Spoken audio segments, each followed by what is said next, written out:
আমি সৈকত, আপনারা দেখছেন ইউটিউব চ্যানেল অঙ্কের ম্যাজিক, ম্যাথ ম্যাজিক। আজকে আমাদের বিষয় 2, 3, 4, 5, 6, 7, 8, 9, 10 এই সংখ্যাগুলো দ্বারা বিভাজ্য সংখ্যাগুলো কি হবে সেটা আমরা সহজে কিভাবে বুঝতে পারবো, ভাগ না করি সহজে কিভাবে আমরা বুঝে যেতে পারবো যে এই সংখ্যাটা এর দ্বারা বিভাজ্য হবে। Please watch this video on horizontal or landscape mode. সংখ্যা 2 দ্বারা বিভাজ্য আমরা কি করে বুঝবো? ধরুন এরকম একটা আমরা সংখ্যা নিলাম 6, 5, 4, 3, 4, 2। এই সংখ্যাটা কি 2 দ্বারা বিভাজ্য? হ্যাঁ, এই সংখ্যাটা 2 দ্বারা বিভাজ্য। কারণ যে এই সংখ্যাটা শুধু আমরা একটাই দেখব, শেষের সংখ্যাটা যত বড়ই থাকুক, শেষের সংখ্যাটা যদি জোড় সংখ্যা হয়, অর্থাৎ 0, 2, 4, 6, 8 এই সংখ্যাগুলোর মধ্যে থাকে, তাহলে এই সংখ্যাটাকে 2 দ্বারা ভাগ করা যাবে। কোন সংখ্যা 3 দ্বারা বিভাজ্য কিনা আমরা কি করে বুঝবো? ধরুন এখানে একটা সংখ্যা দেয়া আছে 6, 3, 5, 5, 4, 4। এটা 3 দ্বারা বিভাজ্য কিনা বুঝবো কি করে? এটা বোঝার সহজ উপায় হচ্ছে এটা কি, যে আমরা এই সংখ্যাগুলোকে যোগ করব। 6 আর 3 9, 9 আর 5 14, 14 আর 5 19, 19 আর 4 23, 23 আর 4 27। এইগুলোকে যোগ করলে হচ্ছে 27। 27 কে 3 দিয়ে ভাগ করা যায়, 3 9 27। তাহলে এই সংখ্যাটা 3 দ্বারা ভাগ করা যাবে। অথবা এইটাকেও আমরা আরেকবার যোগ করে নিতে পারি, 2 যোগ 7 9। 9 কে 3 দিয়ে ভাগ করা যায়, 3 3 কে 9। তাহলে এই সংখ্যাটা 3 দ্বারা বিভাজ্য। তাহলে 3 দ্বারা কোন সংখ্যা ভাগ করা যায় কিনা বোঝার সহজ উপায় কি, যে সকল সংখ্যাগুলো আছে ওই সংখ্যাটার মধ্যে সেই সংখ্যাগুলোকে আমরা যোগ করে দেব। যোগ করলে যে সংখ্যাটা বেরোবে সেইটা যদি 3 দ্বারা ভাগ করা যায়, তাহলে সংখ্যাটা 3 দ্বারা বিভাজ্য। কোন সংখ্যা 4 দ্বারা বিভাজ্য কিনা আমরা কি করে বুঝবো? তার নিয়ম কি? 4 দ্বারা বিভাজ্য কিনা বোঝার নিয়ম হচ্ছে, আমরা এই শেষ দুটো সংখ্যা দেখব। শেষ দুটো সংখ্যা যদি 4 দিয়ে ভাগ করা যায়, তাহলে পুরো সংখ্যাটা যত বড় সংখ্যাই হোক না কেন সেটা 4 দিয়ে ভাগ করা যাবে। এখানে যেমন 44 আছে, 44 মানে 4 দিয়ে ভাগ করা যাবে, 4 একদম 44। সুতরাং এটা 4 দ্বারা বিভাজ্য। এটা যদি 4 এর জায়গায় ধরুন 24 থাকতো, 24 থাকতো, তাহলে কি হতো? তাহলে 4 দ্বারা বিভাজ্য হতো, কারণ 4 6 24, তাহলে ভাগ করা যেত। যদি ধরুন 24 এর না হয়ে এইটা 34 হলো, এরকম যদি সংখ্যাটা হতো 6 3 5 5 3 4, তাহলে কিন্তু 4 দ্বারা বিভাজ্য নয়, কারণ 4 কে 34 ভাগ করা যায় না। 4 আসলে 32, 4 লং 36, সুতরাং এটা 4 দ্বারা বিভাজ্য নয়। আবার যদি এইখানে 34 এর জায়গায় দুটো শূন্য হতো, তাহলেও এটা 4 দ্বারা বিভাজ্য। কোন সংখ্যা 5 দ্বারা বিভাজ্য কিনা আমরা কিভাবে বুঝবো? তো এরকম একটা সংখ্যা দেয়া আছে, এই সংখ্যাটা 5 দ্বারা বিভাজ্য বোঝার সহজ উপায়, এই শেষের অঙ্কটা শুধু দেখবো, আমরা আর কিছু দেখবো না। শেষের অঙ্কটা যদি 0 অথবা 5 থাকে, তাহলেই 5 দ্বারা বিভাজ্য হবে পুরো সংখ্যাটা, গোটা বড় সংখ্যা যেটা দেয়া থাকবে। এখানে যেমন 0 আছে শেষে, মানে এই 6 3 5 4 0 5 দ্বারা ভাগ করা যাবে। যদি এটা 0 এর জায়গায় 2 থাকতো, তাহলে কিন্তু ভাগ করা যেত না। 3 থাকলেও ভাগ করা যেত না, 4 থাকলেও ভাগ করা যেত না। যদি 5 থাকতো তাহলে ভাগ করা যেত, আবার যদি 6 থাকতো ভাগ করা যেত না। এই হলো 5 দ্বারা ভাগ যেটা বিভাজ্য সেটা বের করার নিয়ম। 6 দ্বারা বিভাজ্য কিনা কোন সংখ্যা আমরা কিভাবে বার করব?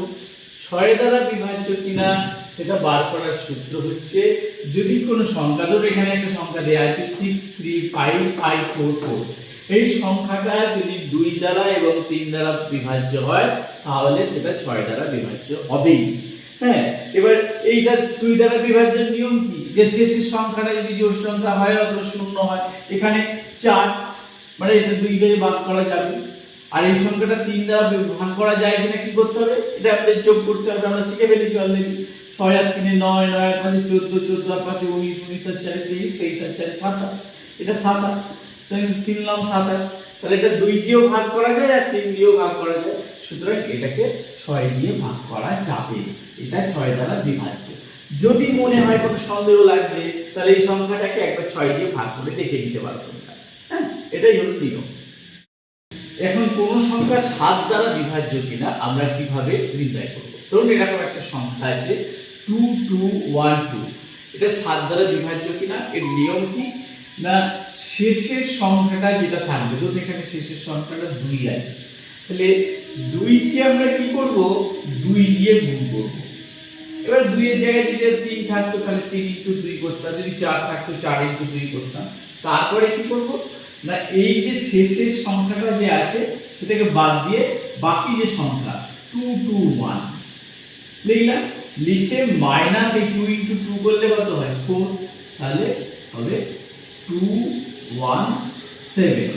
এই 217 7 দ্বারা বিভাজ্য, 3 × 7 = 21, 7 × 1 = 7, তাহলে এই সংখ্যাটাও 7 দিয়ে বিভাজ্য।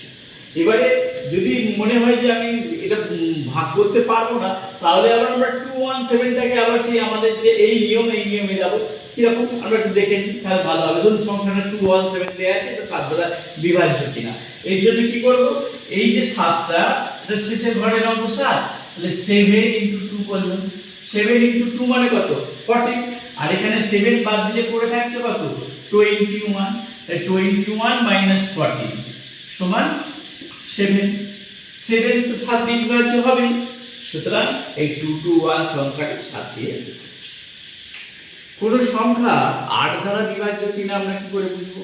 তো এরকম একটা বড় সংখ্যা দেয়া আছে 6635400, এটা 8 দ্বারা বিভাজ্য কিনা আমাদের বোঝার নিয়ম হচ্ছে কি, সংখ্যাটা যত বড়ই দেয়া থাকুক না কেন, এই যে একক, দশক, শতক, এই যে 3টে ঘর, এই 3টে ঘরের অঙ্ক যেটা, সেইটা যদি 8 দ্বারা বিভাজ্য হয় তাহলে যত বড় সংখ্যায় থাকুক না কেন সেটা 8 দ্বারা বিভাজ্য। এবং এই প্রবলেমে এটা 400 আছে, হ্যাঁ, শেষের সংখ্যাগুলো, সেটা 400 8 দিয়ে ভাগ করা যাবে, 8 × 50 = 400, তাহলে এই সংখ্যাটা 8 দ্বারা বিভাজ্য। এখানে যদি এটা 40 এর জায়গায় ধরুন এটা থাকতো 406, তাহলে আর এটা 8 দিয়ে ভাগ করা যায় না, তাহলে এটা 8 দ্বারা বিভাজ্য নয়। এইটাই হচ্ছে নিয়ম। এবারে যদি এখানে ধরুন এরকম আরেকটা দিলাম 354, এটা কি 8 দ্বারা বিভাজ্য? না, এটা 8 দ্বারা বিভাজ্য হবে না। হবে কি 50 × 40 5 = 54 হচ্ছে না। এটা যদি 6 হতো তাহলে এটা 8 দিয়ে ভাগ করা যায়, তখন এটা 8 দ্বারা বিভাজ্য। তাহলে আমরা যত বড় সংখ্যাই থাকুক না কেন, শেষ 3টে অঙ্ক যদি 8 দ্বারা ভাগ করা যায় তাহলে পুরো সংখ্যাটাকে 8 দ্বারা ভাগ করা যায়। কোন সংখ্যা 9 দ্বারা বিভাজ্য কিনা আমরা কি করে বুঝবো? 9 দ্বারা বিভাজ্য কিনা বোঝার ক্ষেত্রে নিয়মটা খানিকটা সেই 3 দ্বারা বিভাজ্য নিয়ম, যেটা ঠিক একই রকম বিষয়টা। কি করব না, এই যে সংখ্যাগুলো আছে এগুলো যোগ করব, যোগ করলে যেটা দাঁড়াবে সেই সংখ্যাটা যদি 9 দ্বারা বিভাজ্য হয় তাহলে পুরো সংখ্যাটাই 9 দ্বারা বিভাজ্য। যেমন এই অঙ্কটার ক্ষেত্রে কি হবে, 6 আর 3 9, 9 আর 5 14, 14 আর 4 18, 18 আর 8 26, 26 আর 1 27, এই সংখ্যাগুলো যোগ করলে হচ্ছে 27। 27 কে 9 দিয়ে ভাগ করা যায়, 3 × 27, সুতরাং এই 6354881 এটা 9 দ্বারা বিভাজ্য। এবারে এটা যদি ধরুন 1 এর জায়গায় এটা দেয়া হইল 6, তাহলে কি হতো, এটা যোগ করলে তখন 27 না হয়ে 32 হয়ে যেত, তাহলে সেটা 9 দ্বারা বিভাজ্য হতো না। ঠিক 3 এর মতো নিয়ম, যে পুরো সংখ্যাটা যদি যোগ করব, যেটা যোগফল হবে সেটা যদি 9 দ্বারা বিভাজ্য হয় তাহলে পুরো সংখ্যাটাই 9 দ্বারা বিভাজ্য। কোন সংখ্যা 10 দ্বারা বিভাজ্য কিনা আমরা কি করে বুঝবো? এটা একদম খুব সোজা নিয়ম।